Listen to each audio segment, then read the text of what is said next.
TVU, señal digital. El contenido del siguiente programa es responsabilidad absoluta de sus productores. Las opiniones vertidas en él no comprometen a Televisión Universitaria, su personal o patrocinadores.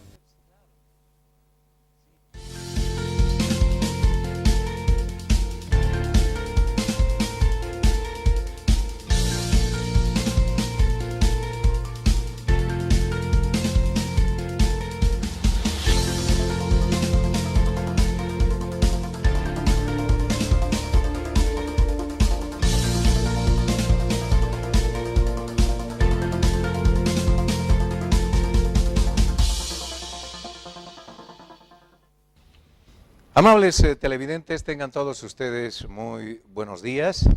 Después de algún tiempo de ausencia, pero hemos estado emitiendo nuestros programas grabados, volvemos nuevamente en vivo desde Televisión Universitaria.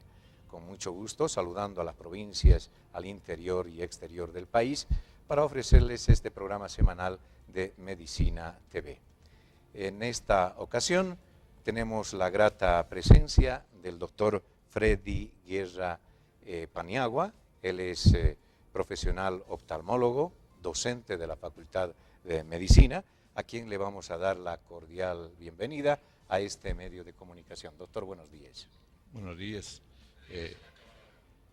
Nelson, muchas gracias por la invitación y también gracias al canal. Doctor, un placer compartir con usted un programa de esta naturaleza. La gente del pueblo, el amable televidente, la ama de casa, el profesional, el ciudadano común, nos hace consultas no solamente de acá de la ciudad de Sucre, sino del interior y exterior del país sobre patologías que vamos a tocar en esta oportunidad, la especialidad de oftalmología. También queremos alertar a nuestra amable teleaudiencia que el 734-46987 está habilitado para las consultas pertinentes de nuestra amable teleaudiencia. Solo vía WhatsApp, por favor, no vamos a atender llamadas telefónicas en este número, solamente las consultas escritas que nosotros la vamos a transmitir en su momento al profesional que nos está acompañando en esta ocasión. Doctor Guerra, su especialidad, ¿qué tiempo de ejercicio profesional tiene? Pues ya son bastantes años, ¿no? Más o menos unos 30. 30 años. A lo largo de 30 años le apasiona lo que es la visión, un órgano tan vital, tan importante para el ser humano. Sí, dedicado pues con todo mi empeño, ¿no?, al desarrollo de mi profesión y de esta especialidad la que elegí. Correcto. ¿Cuántos años en la facultad? ¿5 años? Más, unos 19. 19 años. Mire usted, entonces contamos con la vasta experiencia de este distinguido profesional chuquisaqueño que nos va a acompañar en esta oportunidad. Comencemos hablando de lo que es la oftalmología, doctor, y todas sus patologías, por favor. Bueno, en realidad la oftalmología es una ciencia que es de la medicina una parte que se ocupa del estudio de los ojos. Y los ojos pues son aquello que nos permite vivir, trabajar, estudiar, etcétera. Entonces, hay que cuidarlos desde la niñez. Por eso, los padres y todos nosotros debemos tener mucho cuidado con los niños en una primera infancia. Y claro, evidentemente las enfermedades son de todas las edades, pero el inicio, diríamos, es del niño, ¿no? Como se aprecia en la diapositiva, pues hay que evitar la ceguera de las personas y de los niños. Muy bien, esta es una parte vital la que toca iniciando precisamente la vida de un ser humano. A veces cometemos arbitrariedades y en la última temporada los famosos celulares, doctor. Advierto de que las mamás, los papás, para que los hijos estén tranquilos y no les molesten, les entregan un celular con los juegos o una tablet y esto obviamente debe tener sus repercusiones a la larga.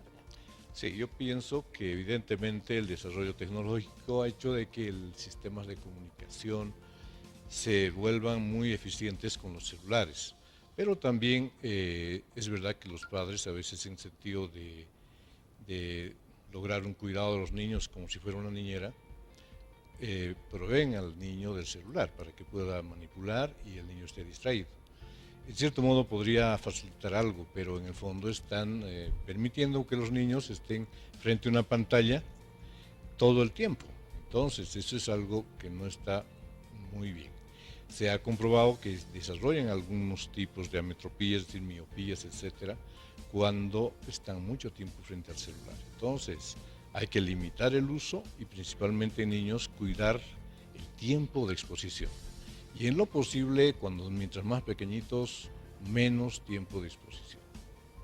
Los ojos son órganos más sensibles y los cuidados son vitales.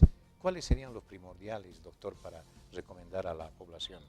Bueno, desde que el niño nace es importante hacer un examen oftalmológico, porque mientras más temprano se diagnostique una enfermedad, mejores posibilidades tiene su tratamiento. Como vemos en la diapositiva, los niños deben ser examinados desde la primera infancia y más aún desde recién nacidos. Entonces, eso nos va a garantizar que cualquier problema que haya se pueda ser pues, controlado, tratado tempranamente. Y quizá lo más importante es de que, por ejemplo, entender que el periodo de aprendizaje visual es entre el nacimiento y los 7 años. Entonces, uno mientras más pronto pueda poner al niño en contacto con un oftalmólogo, se va a enterar de cómo está viendo él. La función visual es muy importante. El aprender a ver en el momento oportuno es importante. Ya comienzan a llegar las consultas y precisamente en este momento que estamos tocando el asunto de los niños. Una mamá pregunta, doctor, tengo un problema, mi hijo tiene 4 años y advierto de que tiene cierta desviación en los ojos. No es una mirada fija, recta, sino que veo que hay algún estrabismo. ¿Qué me aconseja? ¿Cuál es la solución, doctor? Bien, el estrabismo es importante ver al niño y diagnosticar si es realmente un estrabismo o no. Porque también hay algunas características de los párpados que simulan un estrabismo sin serlo. Bueno, en ese caso el pseudoestrabismo sería un ojo normal, pero que aparenta ser un estrabismo. Pero si resulta que el niño realmente tiene un estrabismo, como podemos ver en la imagen, por ejemplo, el ojito que está fijando, el que está mirando al frente, está viendo, pero el ojito que desvía está viendo muy mal. Entonces, si no se le corrige a tiempo, que como dije, el periodo de la habilidad sensorial es hasta los 7 años. Si no se le corrige a tiempo la desviación, entonces el ojito que desvía va a quedar viendo muy mal. Ese es digamos, el detalle importante. Entonces, y tenemos hasta los 7 años, ¿no? Para tener digamos, un resultado óptimo. Entonces, esa sería la respuesta. Determinar si realmente es un estrabismo y llevar al oftalmólogo lo más pronto que pueda para corregir este problema que desarrolla lo que nosotros llamamos una ambliopía. Y la ambliopía es la disminución visual por estas desviaciones, porque la mamá entenderá que los dos ojos tienen que trabajar en paralelo, o sea, los dos ojos dirigen la mirada los dos a un punto, de tal manera que no puede ser que un ojito vea a un lado y el otro mire recto, por ejemplo. Hay otra consulta, dice, buen día, doctor, ¿qué tratamiento se puede hacer a una niña de 4 años también que desvía ocasionalmente su ojito izquierdo? Bien, las desviaciones depende. En realidad las desviaciones pueden ser hacia adentro o pueden ser hacia afuera. Si son hacia adentro son muchísimo más peligrosas y severas que las desviaciones hacia afuera. Las desviaciones hacia afuera, algunas veces, bueno, en primer lugar hay que ver al niño o a la niña. Y cuando son las desviaciones hacia afuera, uno puede esperar un poco antes de tomar una decisión quirúrgica. Pero si son hacia adentro, definitivamente hay que operar pronto. Si la desviación es permanente, con mayor razón. Si la desviación es ocasional, al momento solo, podremos esperar un poco. Pero lo más importante es el diagnóstico temprano y oportuno. Doctor, mi consulta es la siguiente. ¿Por qué lagrimeo cuando me sirvo alimentos sólidos? Soy persona adulta, dice la consulta. En esos casos, cuando hay un lagrimeo, más que todo con el masticar, se trata de unas fibras aberrantes con los músculos masticatorios y el ojo. Entonces, se produce este defecto que a veces lamentablemente no tiene mucha solución, pero es un problema de tipo neurológico. ¿Es bueno frotarse los ojos? Consultan. No. Está comprobado que los ojos, cuando uno los frota, desarrollan enfermedades o empeoran los astigmatismos y pueden generar inclusive queratoconio, que es una enfermedad de la córnea. La córnea es esta parte del ojo, la parte frontal, que es la lente que tenemos para que entre los rayos luminosos, acá, esto. Entonces, si el niño se frota, genera, este órgano tiene una incurvación, pero cuando se frotan, esta incurvación se incrementa y genera un astigmatismo y en oportunidades un queratocono. Por eso está totalmente contraindicado el frote.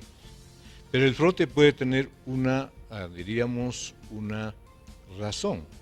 Es probable que el niño sienta escozor. Y si el niño siente escozor, prurito, es porque probablemente esté desarrollando un proceso alérgico. Por lo tanto, es importante que se consulte con un médico para que le dé un tratamiento para la alergia, evitar el escozor o prurito y de esa forma evitar que la córnea se deforme por el raspado. Perfecto. Doctor, si no se usan lentes todos los días, ¿el problema de la vista aumenta? De verdad que eso no está probado, pero si una persona tiene disminución visual, tiene que usar lentes como corresponde, es decir, todo el tiempo. Entonces yo no concibo la idea de que el paciente solamente use, por ejemplo, para la computadora, siendo que no está viendo a lejos y de repente en la misma calle leer un letrero, reconocer a una persona amiga le dificulta. Este detalle es más que todo, pienso, por un problema estético, que las personas de repente no quieran usar lentes por vergüenza, muchas razones, y me parece un error. Si uno necesita lentes, debe usarlos todo el tiempo. ¿Quiénes pueden hacerse cirugía láser, doctor? Bueno, la cirugía láser es un advenimiento reciente. Bueno, no tan reciente, son unos 20 años ya que se opera con láser, por lo menos en Bolivia, en el mundo un poco más. Es un avance tecnológico impresionante. De hecho, actualmente la mayor cantidad de cirugías que se hacen son de este tipo. Es el láser excimer. El láser excimer genera las imágenes que estamos viendo un aparato de láser excimer. Cambia la forma de la córnea mediante la aplicación del láser y eso se llama ablación. Entonces, justamente ahí tenemos una imagen de cómo está aplanando la córnea el láser, está cambiando el poder dióptrico y hace que la persona que necesita lentes deje de usarlos. Deje de usarlos puesto que su córnea en realidad cambió su poder dióptrico y ya no los necesita. Esa es la gran ventaja del láser y en la actualidad muchísima gente se opera y es una de las cirugías más avanzadas en tecnología y más seguras en su desarrollo. ¿Tenemos en nuestro ambiente estos equipos, doctor? Sí, tenemos láser en los oftalmólogos, tenemos láser para nuestra disposición. ¿En consultorios privados y públicos? No, en consultorios privados. Somos dos grupos de oftalmólogos que nos hemos juntado y bueno, se han logrado la adquisición de láseres de última generación. ¿Estamos lejos de tener en un hospital público este servicio, doctor? Pienso que de repente el tema de inversión lo que limita, porque es una inversión alta y hay necesidades más apremiantes en los hospitales públicos. ¿La computadora y celulares dañan la vista, doctor? Ya habíamos mencionado, pero repite una ama de casa. En realidad todo está de acuerdo a lo que la persona, del uso de la persona, ¿no? Si digamos una persona usa y abusa de un celular o usa y abusa de una pantalla, de un monitor de televisión, cualquier órgano se va a resentir. Pero si lo usamos con prudencia, entonces probablemente no ocurra nada. Bueno, hemos tenido algún pequeño problema con la iluminación acá en el estudio central.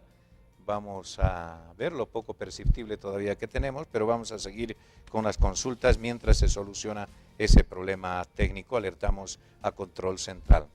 ¿Qué es la vista cansada, doctor? La vista cansada. Bueno, es un término que probablemente se esté refiriendo a la presbicia. No, si usted me puede de repente ampliar. Así me han consultado directamente. ¿Qué es la vista cansada? Si se refiere a la presbicia, sucede que aquí tenemos un órgano dentro del ojo que es una lente. Son dos lentes que tiene el ojo. Aquí adelante la córnea, que yo ya mencioné. Si podríamos verla. Aquí adelante la córnea, que es una lente poderosa. Y un poco más atrás aquí el cristalino, que lo voy a quitar en este momento para que se vea. Este cristalino es un órgano que también es una lente que permite la visión cercana. Entonces, cuando una persona llega a los 40 años, este cristalino está funcionando, empieza a perder su función. Una persona joven puede leer cualquier texto o lo que sea, pero una persona mayor de 40 años empieza a perder la función de este órgano y empieza a alejar el material de lectura. Entonces, en vez de ver cerca, empiezan a ver lejos. Y eso denominan muchas personas vista cansada. En todo caso, eso se llama presbicia, que de ver, por ejemplo, a una distancia de 35 a 40 centímetros, de pronto tienen que ver a 50, 60 centímetros, y eso es a partir de los 40 años. Y eso muchas personas denominan vista cansada. El término correcto sería presbicia. Y la única forma de corregir la presbicia, que además es un fenómeno biológico, es un fenómeno natural, es usando lentes como este, que son de cerca, o como el que estoy usando, que es un lente multifocal que tiene visión lejana y visión cercana. Los 40 años es ya una edad que comienzan los órganos a comenzar a fallar, a pedir auxilio. Sí, ¿verdad? exactamente. En realidad ya aparecen las canitas, aparece la vista cansada o presbicia, y es un fenómeno biológico que uno debe asumir y tratar, corregir, porque es algo biológico, es natural. Al hacer una cirugía láser, doctor, ¿se puede presentar una regresión? Yo pienso que es una complicación, digamos, que existe, pero también todo depende de cuán estudiado está ese paciente y que de repente se debe operar solamente en aquellas personas que tengan las mejores posibilidades. Una persona que, digamos, tiene problemas en su córnea, yo personalmente no la opero, porque es poner en riesgo a la persona y al profesional.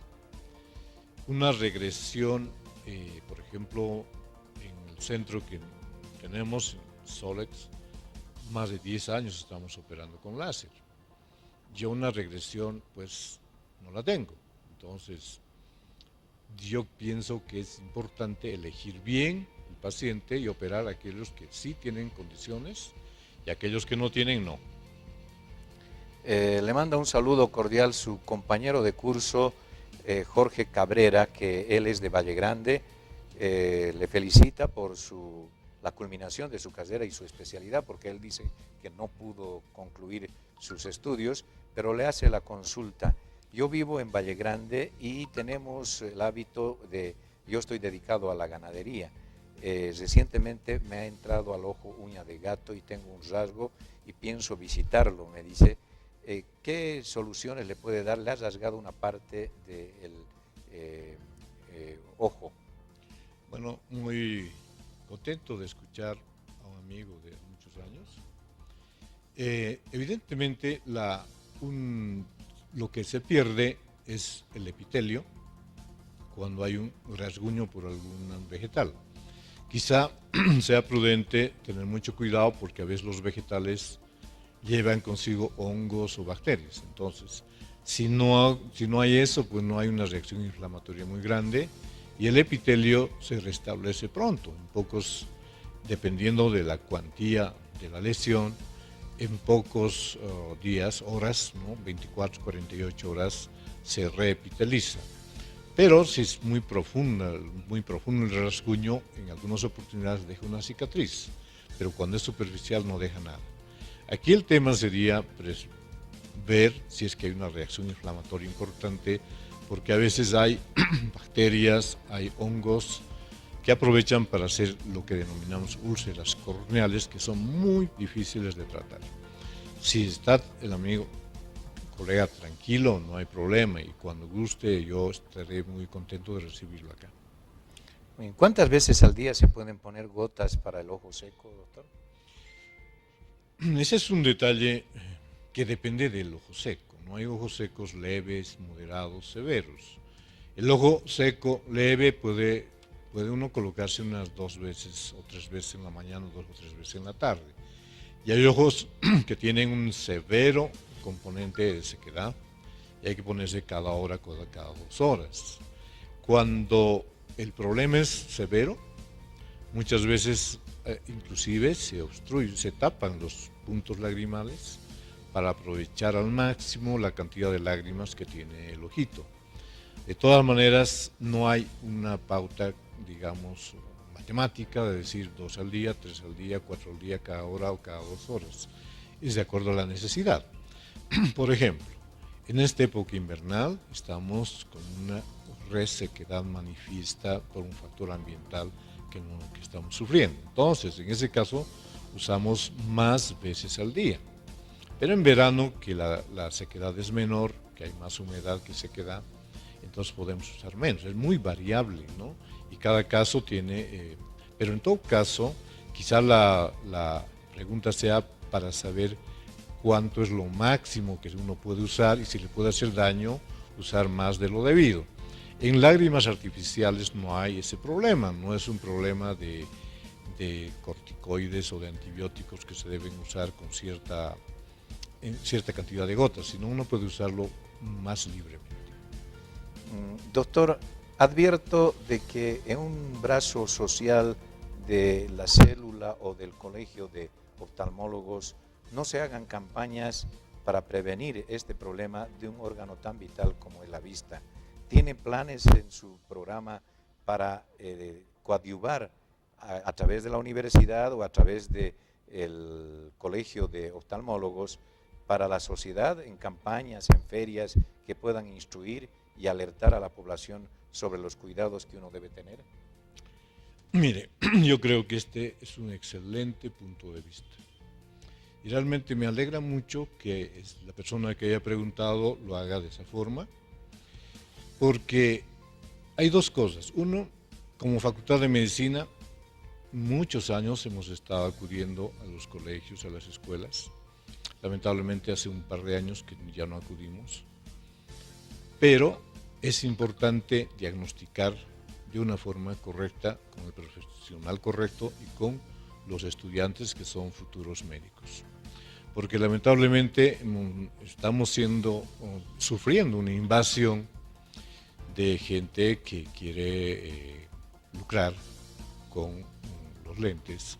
Y entonces de una forma u otra acuden a los colegios, hacen malos diagnósticos, quieren colocar lentes a todos. Y eso lamentablemente el CEDES no está arreglando. Y como Sociedad Boliviana de Oftalmología, a cuya cabeza está el doctor Moya, Estamos justamente en ese empeño de querer extendernos, como decía el que preguntaba, con un brazo social en relación con la universidad. Pero este tema todavía estamos en proceso, pero al ver que hay como dije anteriormente, una invasión de gente que viene en algunos casos hasta inescrupulosamente viene a atender como si fueran oftalmólogos, de evitar eso. Gracias por la pregunta, y es verdad, estamos como Sociedad de Oftalmología con planes para realizar esa actividad, conjuntamente la Facultad de Medicina. Buenos días, doctor. ¿El maquillaje maltrata el ojo? ¿Los delineadores de ojo? ¿Los desmaquillantes, doctor? Bueno, Una dama pregunta. Sí, bueno, yo en la experiencia que tengo, lo que he visto es lo siguiente. Hay personas, damas, que de repente abusan del maquillaje y se ponen demasiado y generan dermatitis, conjuntivitis por esta causa. También he visto que hay personas que usan maquillajes de muy baja calidad que desarrollan alergias y otro tipo de problemas en los ojos. Yo pienso que, como en todo, como lo dije anteriormente en la vida, si uno abusa de un maquillaje o de lo que sea, no va a estar bien. Algunos resistirán, algunos ojitos resistirán, pero otros no. Pienso que todo tiene que ser mesurado y moderado y con maquillaje de buena calidad y que tenga componentes antialérgicos. El otro detalle del maquillaje es que, especialmente en personas muy jóvenes, 15, 16 años, se prestan a pues la una a la otra compañera, y de repente he visto alguna vez una epidemia de infecciones porque habían 5 niñas que se pusieron el maquillaje que estaba contaminado. Entonces, la recomendación sería ser mesurados, maquillarse lo necesario y con productos de buena calidad que sean especialmente antialérgicos. Buenos días, doctor. Mi hija le detectaron creatocornio. Queratocón. Sí, ¿no? Sí. Ella tiene 17 años. Quería saber si es que existe la posibilidad de una cirugía y qué consecuencia tendría ella en su vida, especialmente en sus estudios. Y si este mal es hereditario, ¿cuáles son las causas, doctora? Bien. La causa es desconocida. Voy a decir. El queratocono es una enfermedad esporádica, no es de una herencia directa, sino que un grupo familiar puede presentarse una persona y que se caracteriza porque la córnea, que como ya expliqué es esta parte del ojito, acá, esta es la córnea, que tiene que tener una curvatura como acá, normal, es un segmento de esfera, pero en esta enfermedad las personas que tienen queratocono, esta córnea que tendría que ser esférica, empieza a deformarse y se vuelve más bien cónica. En vez de ser esférica, se vuelve cónica. Entonces es por la debilidad de los tejidos corneales. Dificulta mucho la visión, porque los rayos luminosos llegan de una forma muy distorsionada a la retina. Acá. Llegan de una forma muy distorsionada. Entonces, la visión está comprometida. El problema es progresivo. Mientras más temprano se presente, más consecuencias trae. Entonces, ¿cuál es el tratamiento? Lamentablemente no hay un tratamiento definitivo, pero sí hay un tratamiento para reforzar el colágeno corneal y que la córnea no se deforme más. Hay otro, y se llama cross-linking. Hay otro tratamiento que sería la implante de anillos intraestromales, que también evita que la córnea se deforme más. Ese sería el tratamiento para evitar que la córnea se siga deformando. Y el otro tratamiento, que sería con lentes de contacto, propios para el queratocono, es para que esa persona vea mejor. En términos generales, antes el queratocono era considerado como una enfermedad muy severa que inclusive los oftalmólogos aconsejaban, pues yo no soy de esa generación, de que la persona pues no lea mucho, no se canse, etc. Ahora cambió totalmente la concepción del tratamiento del queratocono. Hay muchísimas posibilidades de que esa persona deba tener y tenga una vida normal con todos los elementos que ahora tenemos al alcance. Es importante llegar al diagnóstico exacto de si el queratocono es leve, es moderado, es severo y proceder a los tratamientos que tenemos al alcance. Y ha cambiado demasiado, no solamente en Sucre o en Bolivia, sino en el mundo, la concepción del queratocono.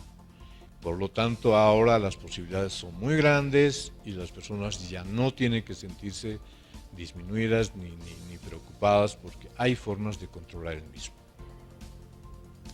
Doctor, ¿qué pasa cuando no se llegó a cubrir el ojo bien y se maltrató debido a la soldadura? ¿Y cuál la consecuencia de esto? ¿Puede ser peligroso? Bueno, ese es un tema de seguridad industrial. Ahora, ¿qué ocurre justamente en nuestro medio? Ahora menos, pero antes era mucho más. Lo que ocurre es de que las personas que trabajan con soldadura autógena o con amoladoras no cumplen normas de protección. Por lo tanto, si cumplirían con la protección correcta, no habría ningún problema. Pero ellos prefieren soldar generalmente sin protección alguna porque, según la versión de alguna persona, me decía que no ve claramente y tenía que ser un detalle muy pequeño de una soldadura. Eso lleva a una quemadura de la córnea, que es muy dolorosa y que genera varios días de incapacidad, porque tiene que estar 2 o 3 días sin trabajar hasta que esto cicatrice y además que pone en riesgo el ojo. Entonces, eso produce quemaduras, la soldadura autógena, y la amoladora genera la presencia de pequeños fragmentos de metal caliente que queman la córnea y se llaman cuerpos extraños metálicos, que hay que quitarlos en una lámpara de hendidura. De todas maneras, vuelvo a repetir, es un tema de seguridad industrial. Eso tiene que estar la persona que está trabajando y la que está rodeando al trabajador tiene que estar protegida. Si pasa eso, no hay problema. Y si no, pues lamentablemente la consecuencia es una incomodidad muy grande y probablemente días laborales perdidos. Muy bien. Doctor, ¿qué es el glaucoma? Hay una gran cantidad de gente que está preocupada por este mal. ¿Y cuál sería la forma de prevenir esta enfermedad, doctor? Sí. El ojito, pues, tiene que tener un tono, una presión, ¿no? Y el ojo, para tener esa presión, en esta parte, como estoy señalando acá, se genera un líquido que se llama humor acuoso, que llena estas cavidades y se elimina por acá. Cuando se tapa los conductos que eliminan el humor acuoso, dentro del ojo empieza a aumentar la presión del mismo.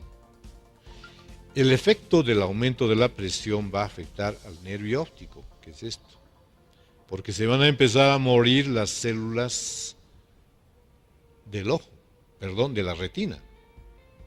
Entonces, el glaucoma es una enfermedad, se la define como silenciosa, producida por un aumento de la presión interna del ojo y que genera ceguera.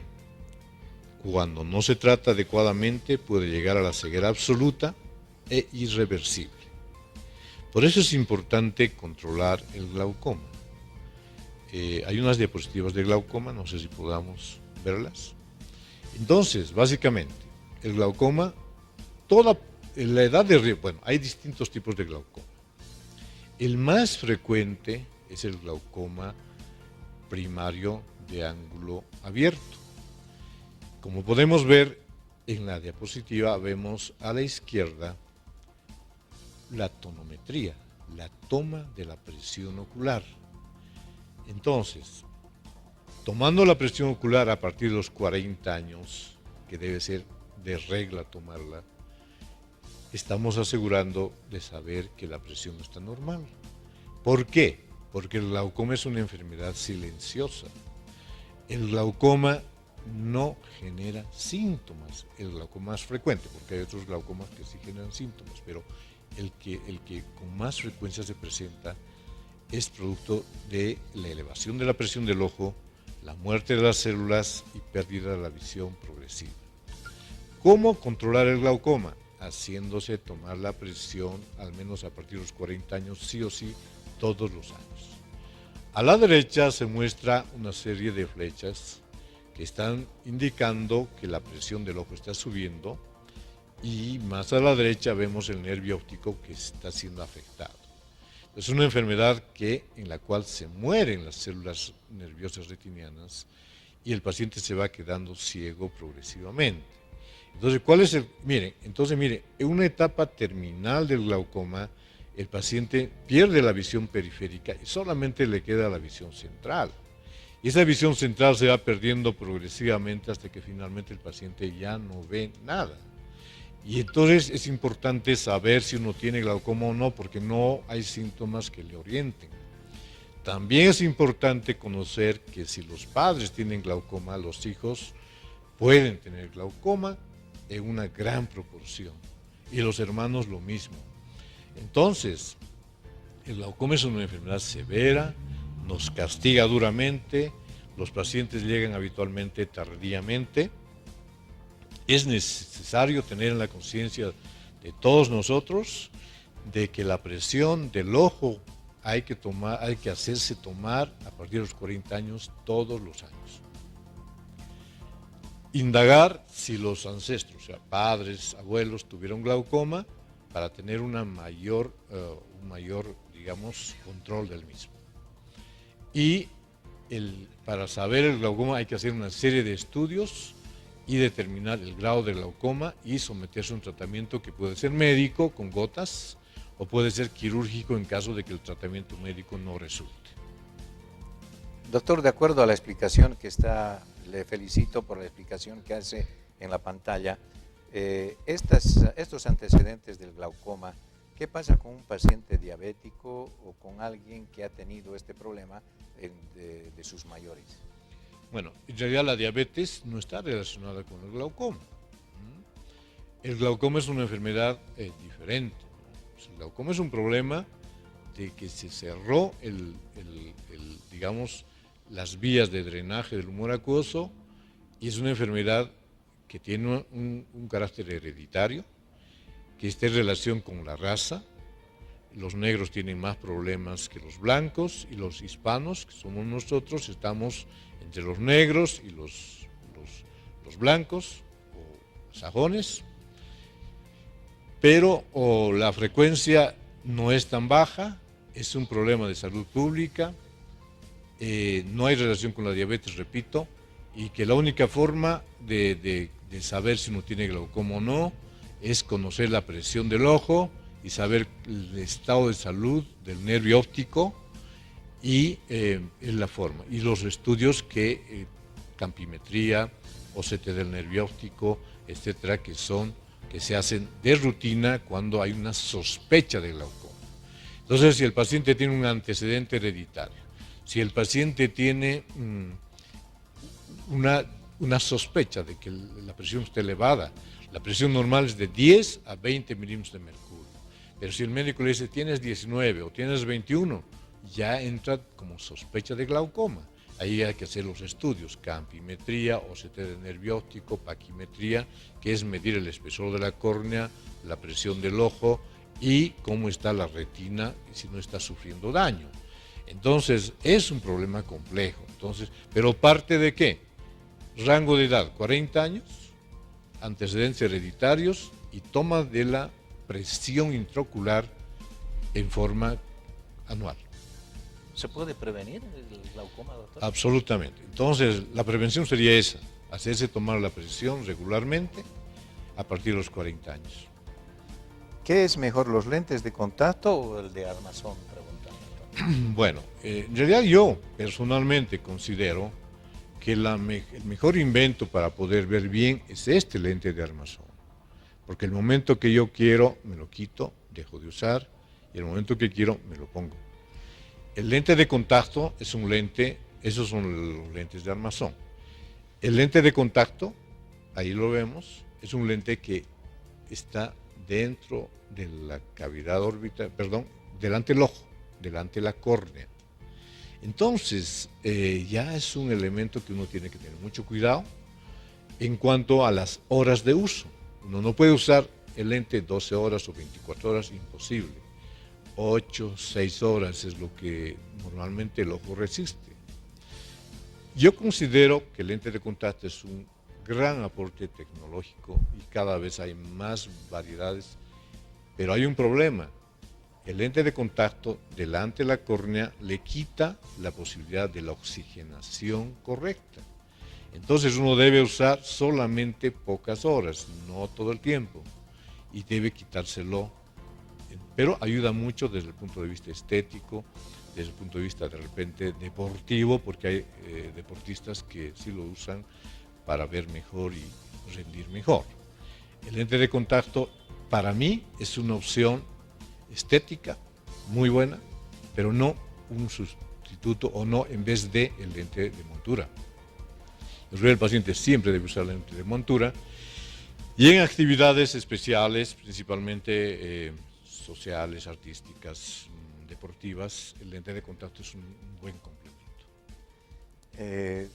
Tengo un comezón, lagrimeo en los ojos, ver manchas, puntos, telarañas, filamentos que parecen flotar. Doctor, ¿cuál es el problema? Bueno, mire, la verdad que son dos cosas diferentes. El escozor, comezón, prurito que uno siente en el ojito, yo lo dije cuando hablábamos del frote de los ojos y que también hablamos del queratocono. El comezón es proceso probablemente de una conjuntivitis alérgica. Entonces eso uno trata con un esquema de tratamiento que vaya a frenar la liberación de aquellos factores que producen el escozor, que evite el frote y evita la molestia. Pero es un asunto diferente. El otro aspecto que mencionaba, la visión de pequeñas manchitas, filamentos, telarañitas, se refiere más bien a una patología dentro del ojo. Entonces, en el ojito tenemos diríamos una superficie externa que está rodeada por la conjuntiva. Y generalmente párpados y conjuntiva están involucrados en las conjuntivitis o blefaroconjuntivitis alérgicas que llevan al frote y que es una entidad diferente. Lo que usted me pregunta es que si ve unas manchitas como mosquitas, también denominadas moscas volantes, y acá dentro del ojo, en esta cavidad dentro del ojo, tenemos una sustancia gelatinosa denominada vítreo. Y cuando el vítreo se desprende de su sujeción, que es aquí en la periferia, entonces delante del área que vemos hay pequeños filamentos de colágeno, pequeñas células que nos hacen ver como si fuera una telaraña o algo parecido.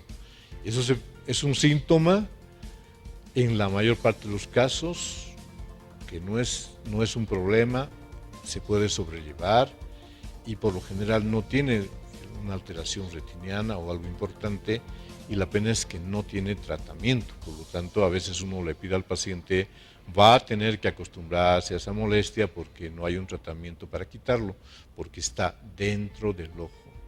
Y entrar dentro del ojo ya significa palabras mayores en cirugía, y habitualmente eso no se hace, no se hace nada. Entonces, la presencia de pequeñas manchitas como telarañitas, etcétera, hay que sobrellevarlas, acudir al oftalmólogo para que le haga el examen, vea que su retina esté en buenas condiciones, y ahí queda el problema, hacer una revisión periódica cada año, cada 2 años máximo, y nada más, no es un problema serio.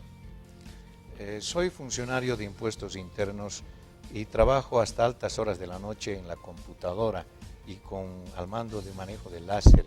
Esto me perjudica en la visión. Advierto en los últimos tiempos un cansancio visual y me provoca insomnio, doctor. De alguna manera, yo en un momento de esos dije lo siguiente, ¿no? Mire, los ojos son un órgano muy noble, muy sensible, pero uno no debe abusar de ellos. Entonces hay profesiones, estudiantes de algunas carreras que demasiadas horas de estudio y de trabajo, profesionales que tienen necesidad de trabajar más de lo permitido y en general muchas personas que están trabajando demasiado frente a las pantallas. Entonces, aquí el criterio, por lo menos en lo que yo pienso, es lo siguiente. Si una persona abusa de un órgano, cualquiera que sea, en este caso los ojos, va a tener consecuencias. Si una persona tiene un horario establecido, cumple los horarios, descansa lo necesario, no se somete a elementos irritantes como láseres y todo aquello, entonces no ha de tener problema. Pero si esa persona tiene necesidad por el trabajo de exponerse demasiadas horas, más de 10 horas a veces, etcétera, entonces no hay órgano que resista. Yo pienso que el problema no es tanto, diríamos, que el aparato es malo o lo que sea, sino es cómo uno usa esto y cuántas horas usa. Si usted usa adecuadamente en el horario correcto y descansa lo necesario y da descanso a sus ojos, yo creo que no ha de tener nunca problemas. Muy bien, soy funcionario aduanero y estoy de vacaciones en la ciudad de Sucre. Trabajo en el aeropuerto Viru. De un tiempo a esta parte nos han dejado de dotar los lentes infrarrojos para el uso del escaneo de equipaje. Y yo he notado que he tenido problemas de vista y lo que han hecho es darme vacación 15 días.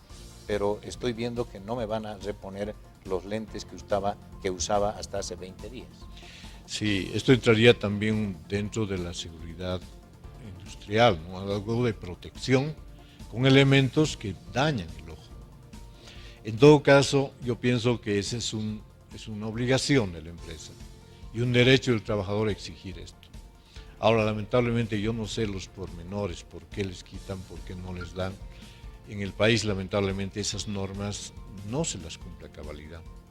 Pero yo creo que sería una obligación del empleador proveer la protección porque está en riesgo la función visual. Entonces, mi consejo sería pedir que se le provean aquellas protecciones ópticas, porque pues los ojos valen mucho, uno no puede arriesgarlos. Ese sería mi consejo, porque de otra forma pues está usted expuesto y con consecuencias que no sabemos cuáles, inclusive pueden ser consecuencias muy severas. Hay bastantes preguntas, doctor, con relación a la frecuencia. ¿Con qué frecuencia usted sugiere exámenes de la vista? ¿Cambio de medidas en la medida que envejecemos?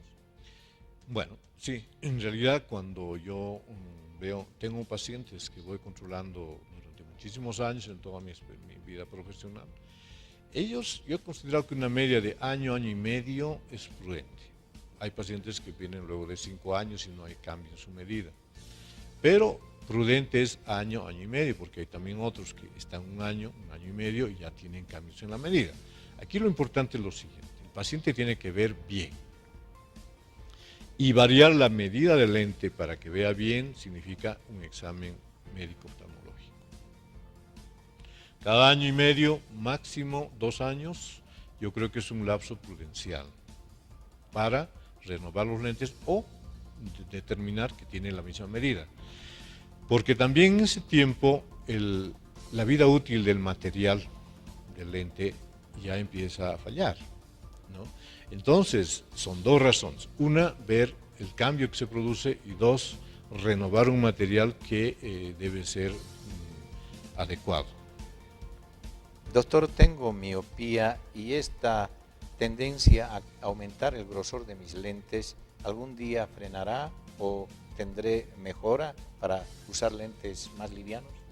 Sí, es muy variable la evolución de las enfermedades y varía de persona a persona. Hay personas que tienen las medidas totalmente estables y otras que van variando muy poco o mucho.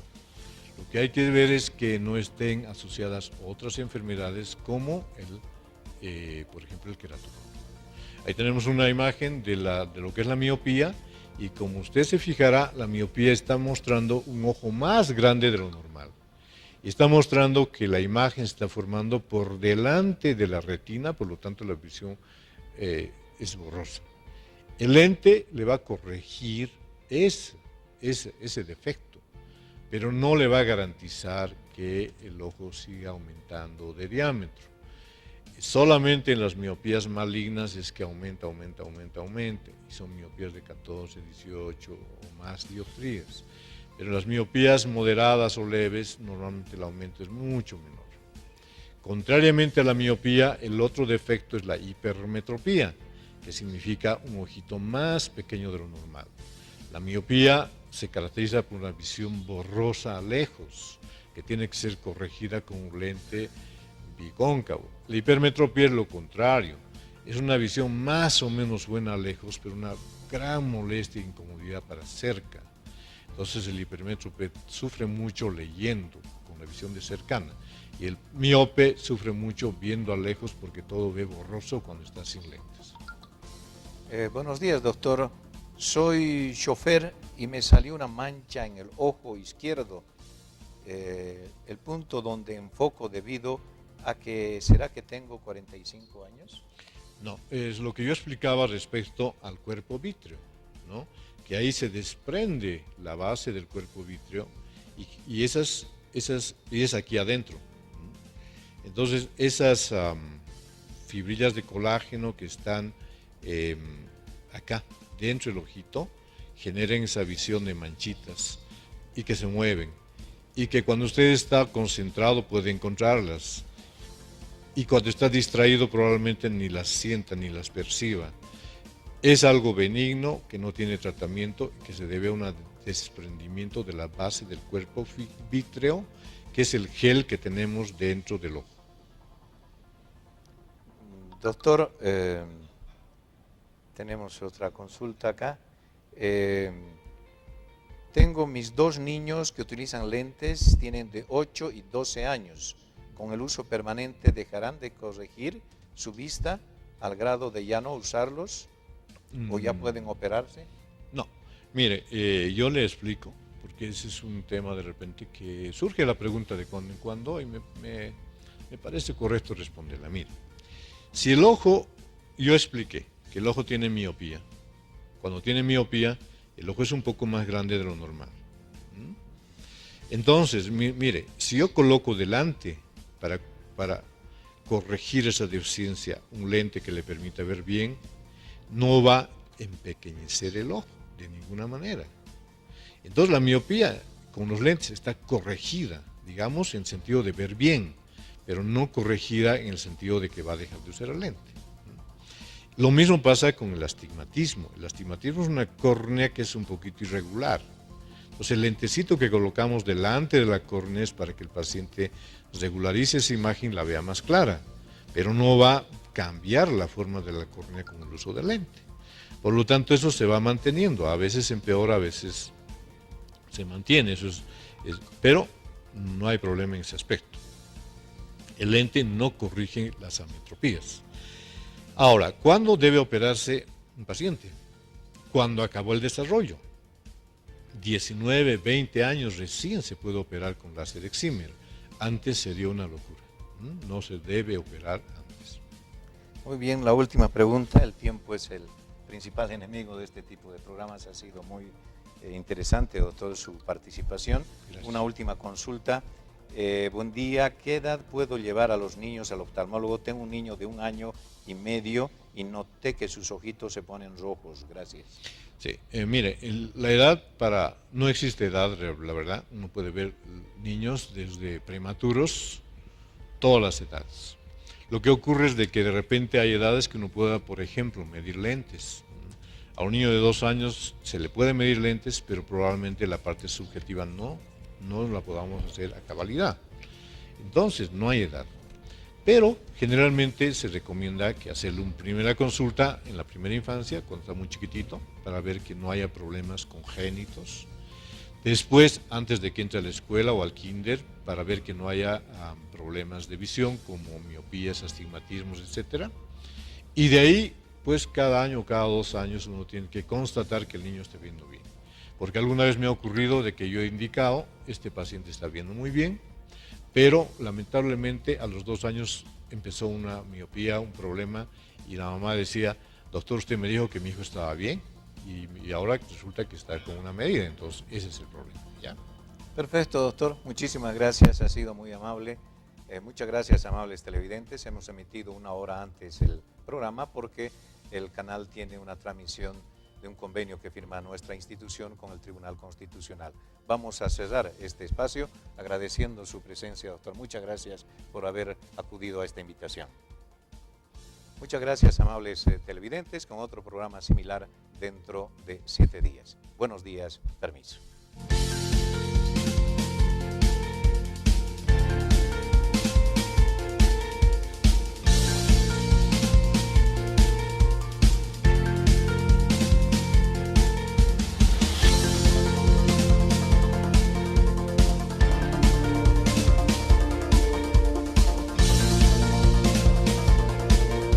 Desde Sucre, Bolivia. Televisión Universitaria Digital.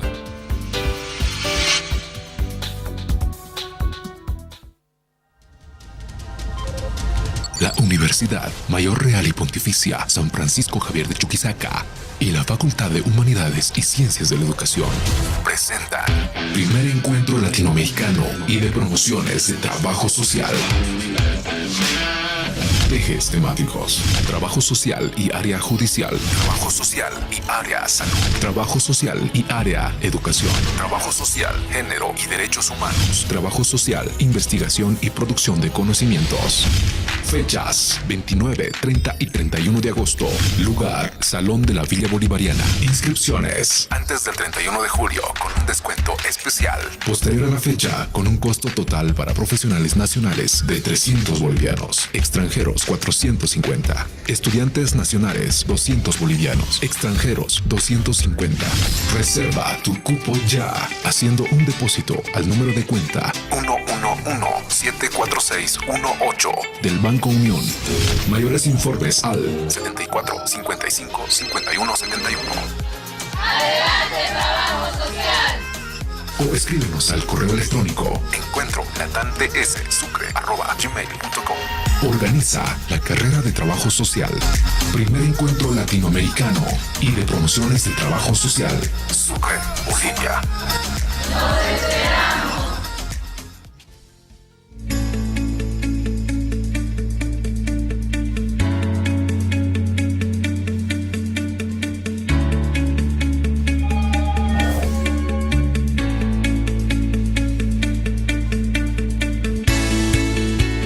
Soy la doctora Nieves Estrada, soy cirujana general y mastóloga.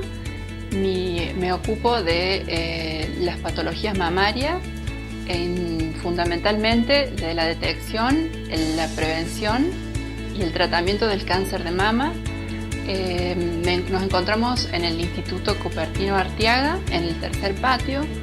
Queremos invitarlos a que asistan a nuestro instituto.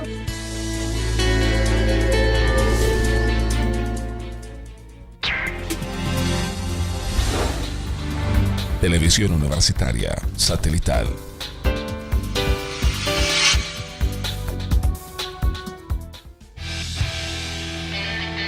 Eres canchero y rendidor. Eres un fan del ahorro. Estás seguro de vencer cualquier prueba. Eres un fan de la resistencia. En cada obra haces un golazo con Fancesa, porque eres fan de la verdadera calidad. Le pones pasión a cada detalle. Eres fan del fino acabado, porque detrás de una gran obra está Fancesa. Fancesa, fan de lo nuestro. el Gobierno Autónomo Municipal de Sucre, la Secretaría Municipal de Planificación y Ordenamiento Territorial, a través del Programa de Educación y Sensibilización de la Unidad Mixta Municipal de Patrimonio Histórico PRAS, en coordinación con la Universidad San Francisco Javier de Chuquisaca, la Dirección Distrital de Educación de Sucre, con la participación de alumnos de sexto de secundaria de los diferentes colegios del municipio de Sucre, te invitan a participar de la segunda versión del concurso de promociones Olimpiadas de Saberes Patrimoniales, Culturales y Turísticas. Ven y participa. Una invitación del Gobierno Autónomo Municipal de Sucre. Gestión con Obras.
TVU, señal digital.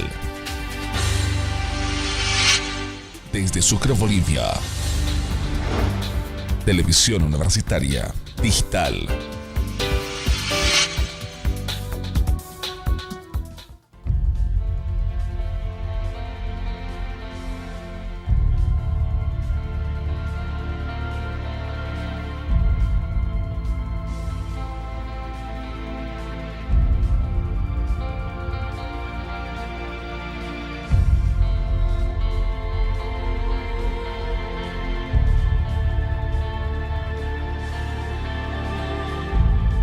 Bolivia.